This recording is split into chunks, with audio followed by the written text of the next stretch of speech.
வாழ்விலே நீ பாராட்டின தயவுக்கெல்லாம் நான் பாத்திரனல்ல.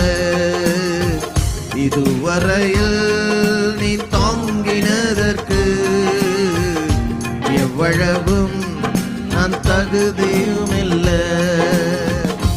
என் வாழ்விலே நீ பாராட்டின தயவுக்கெல்லாம் நான் பாத்திரனல்ல. இதுவரையில் நீ தாங்கினதற்கு நான் தகுதியும் இல்லை. ஹல்லேலூயா. மாறாமலே